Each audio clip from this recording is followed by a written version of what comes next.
کرنے کا، نہانے کا سنت طریقہ، ناپاکی کا جو غسل ہوتا ہے، جنابت کا غسل، میاں بیوی صحبت کرتے ہیں اس کے بعد جو غسل کیا جاتا ہے، یا عورت جب حیض یا نفاس سے پاک ہوتی ہے، ماہواری سے، یا بچہ پیدا ہونے کے بعد جو عورت پاک ہوتی ہے اس کا جو غسل ہے، اس کا سنت طریقہ، صحیح طریقہ کیا ہے، مکمل تفصیل لے آؤں گا، ایک ایک جز آپ کے سامنے رکھ دوں گا انشاءاللہ۔ یہ مسئلہ بالکل آپ کا حل ہو جائے گا اچھی طرح سے۔ سب سے پہلے آپ جو ہے غسل کرنے سے پہلے استنجا کر لیجئے گا۔ جیسا کہ اگر آپ دیکھنا چاہیں تو ابو داؤد شریف میں جلد نمبر 1 صفحہ نمبر 32 پہ، اور فتاوی ہندیہ میں جلد نمبر 1 صفحہ نمبر 14 پہ، فتاوی شامی جلد نمبر 1 صفحہ نمبر 284 کھول کر دیکھیے گا، یہ مسائل ملیں گے تو آپ کو بتا رہا ہوں ابھی۔ سب سے پہلے غسل کرنے سے پہلے جیسے ہی آپ غسل کرنے جائیں تو پیشاب کر لیجئے۔ اس کا بہت فائدہ ہے، میں بعد میں بتاؤں گا کیونکہ ایک لمبی بحث ہو جائے گی پھر۔ تو پیشاب کر لیجئے گا۔ پیشاب کرنے کے بعد کہاں پیشاب کریں گے؟ غسل خانے میں پیشاب مت کریے گا، استنجا خانہ، پیشاب خانہ جو ہے وہاں جا کر پیشاب کریے گا بیت الخلاء میں، غسل خانے میں پیشاب مت کریے گا، مکروہ ہے۔ یہ ایک پھر لمبی بات ہے، اس کے بارے میں میری مستقل ویڈیو ہے، اس کو دیکھ لیجئے گا۔ تو غسل سے پہلے سب سے پہلے پیشاب کریے گا۔ اس کے بعد جب پیشاب کر کے آ جائیں گے تو آپ جو ہے پاکی کی نیت کریے گا۔ غسل کرنے کی نیت کیا ہے؟ نیت کے لیے کوئی ایسا نہیں ہے کہ آپ فلاں فلاں الفاظ ادا کریں، حدیث میں یہ آیا ہے اس طرح کہیں، ایسا کچھ نہیں ہے۔ دل میں صرف اتنا سوچیں گے میں پاکی حاصل کر رہا ہوں، بس یہی ہے آپ کی نیت، یہی ہے نیت۔ نیت اگر نہیں بھی کریں گے تب بھی آپ کا غسل ہو جائے گا، لیکن غسل کا ثواب جو ملتا تھا وہ نہیں ملے گا، اسی لیے نیت کر لیجئے گا، ٹھیک ہے؟ اب سمجھیے، نیت کرنے کے بعد آپ جو ہے بسم اللہ الرحمن الرحیم پڑھیے گا۔ اب ذرا میں اس میں تفصیل کر دوں۔ آج کل ایسا ہوتا ہے کہ غسل خانہ پیخانہ ایک ہی جگہ پہ ہے۔ اب اس میں ذرا سوچئے، اگر پیخانہ صاف ہے، بیت الخلاء بالکل صاف ہے، اس میں کوئی گندگی نہیں ہے، کوئی پیخانہ وغیرہ ابھی اوپر موجود نہیں ہے، بالکل صاف شفاف ہے، تو آپ بسم اللہ زبان سے بھی پڑھ سکتے ہیں، ٹھیک ہے؟ اگر وہاں گندگی ہے، پیخانہ موجود ہے، صاف نہیں کیا گیا ہے، اور غسل خانہ اسی کے سائیڈ میں ہے، سائیڈ میں مطلب ہے کہ بیچ میں کوئی دیوار وغیرہ نہیں ہے، بیچ میں کوئی پردہ وردہ نہیں ہے، بیچ میں کوئی آڑ نہیں ہے، کھلا ہوا ہے، دونوں ایک ہی جگہ پہ ہے، ایک ہی روم پہ دونوں ہے، اٹیچ باتھ روم جس کو کہتے ہیں، شاید یہی کہتے ہیں اس کو، بہرکیف جو بھی ہو۔ تو ایسی صورت میں اگر گندگی ہے تو بسم اللہ زبان سے مت پڑھیے گا، بس دل میں بسم اللہ الرحمن الرحیم دل میں پڑھ لیجیے گا، ٹھیک ہے؟ زبان ہلائے بغیر۔ اب اس کے بعد کیا کریے گا؟ دونوں ہاتھ گٹوں تک، گٹا کہتے ہیں یہ جو ہے وضو میں جہاں تک دھوتے ہیں، یہ جو ہڈی ہے یہاں تک، دونوں ہاتھ کو دھوئیے گا، ٹھیک ہے؟ کیسے دھوئیے گا؟ برتن پہ اگر پانی ہے تو آپ برتن سے پانی لے کر باہر کسی چھوٹے سے مطلب لوٹے پہ یا کسی برتن وغیرہ سے، بڑے برتن سے پانی نکال کر ہاتھ دھوئیے گا، اس بڑے اس پہ ہاتھ ڈال کر مت دھوئیے گا۔ اگر آپ کے ہاتھ پہ ناپاکی نہیں ہے، آپ وہاں دھو لیتے ہیں، تب بھی وہ پانی ناپاک نہیں ہوگا، اتنا یاد رکھیے گا۔ آپ ناپاک تھے، آپ نے کسی پانی کو چھو لیا تو آپ کے چھونے سے وہ پانی ناپاک نہیں ہوتا ہے، تو اسی لیے برتن پہ، بڑے برتن پہ اگر آپ کا ہاتھ گر جاتا ہے یا ہاتھ اس پہ ڈال دیتے ہیں، وہ پانی ناپاک نہیں ہوتا ہے، ٹھیک ہے؟ لیکن بہتر ہے کہ آپ شک و شبہ سے بچنے کے لیے کسی چھوٹے برتن سے پانی باہر لا کر پہلے اپنے ہاتھ کو یہاں تک دھوئیے گا، ٹھیک ہے؟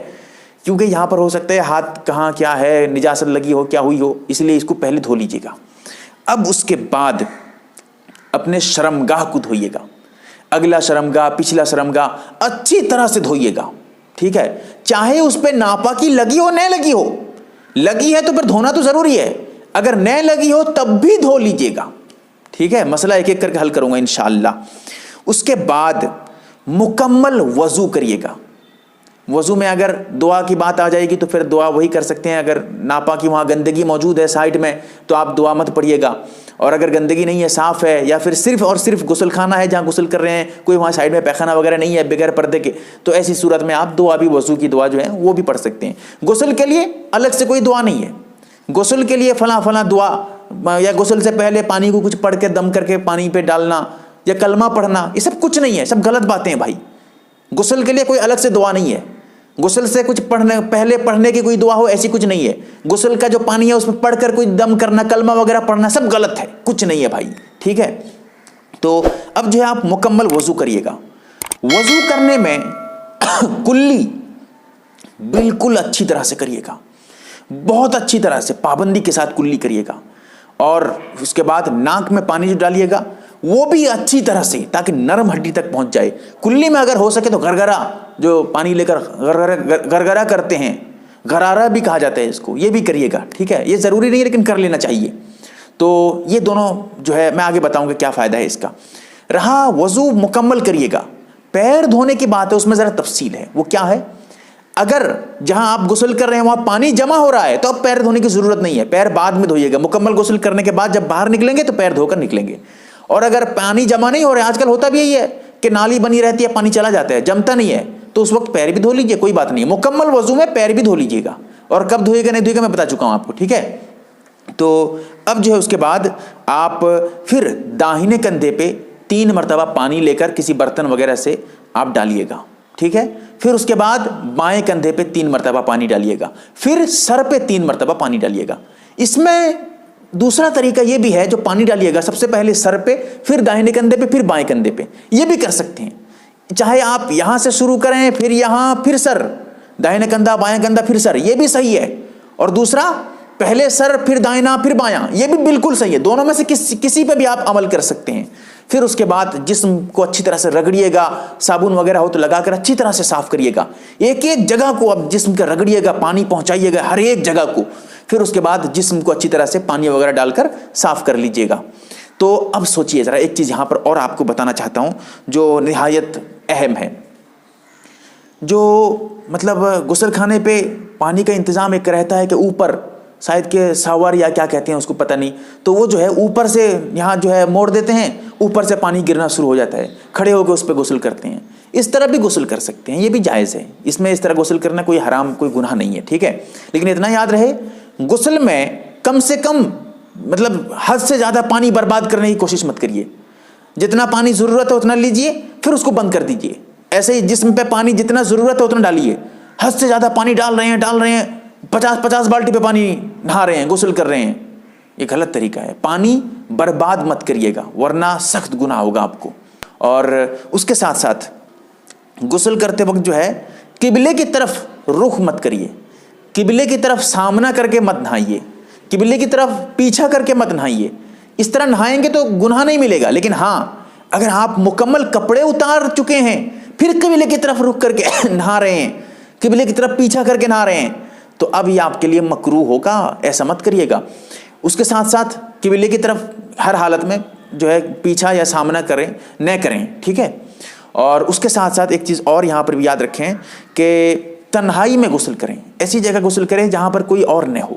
اکیلے میں غسل خانے میں کھلے عام کھلی جگہ پہ غسل نہ کریں گے تو ستر چھپا کے غسل کر رہے ہیں تو کوئی گناہ نہیں ہے، لیکن پھر بھی احتیاط یہ ہے کہ آدمی جو ہے اکیلے میں غسل کرے.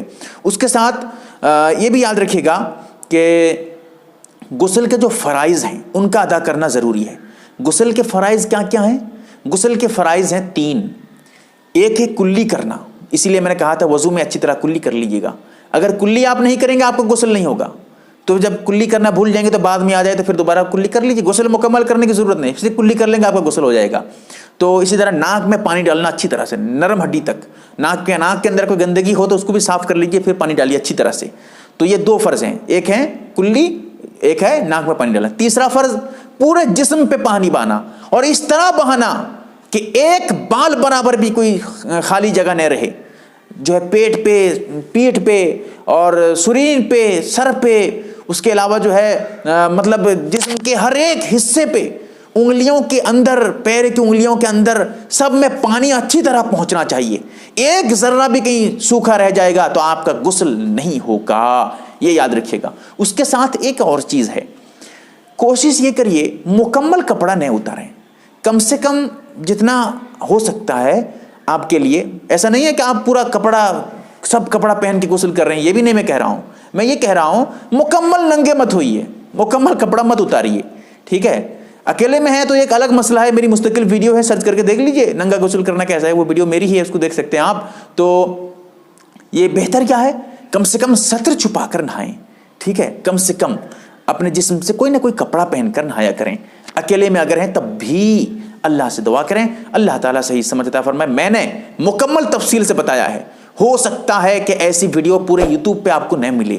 اور اس کے ساتھ ساتھ یہ بھی کہنا چاہوں گا، طریقہ میں نے تفصیلی بتایا ہے، آپ کی ذمہ داری ہے ایک ایک لوگوں تک، مسلمانوں تک یہ صحیح طریقہ پہنچے اور وہ جو ہے شریعت کے مطابق عمل کر سکیں. اللہ تعالی ہم تمام کو صحیح سمجھ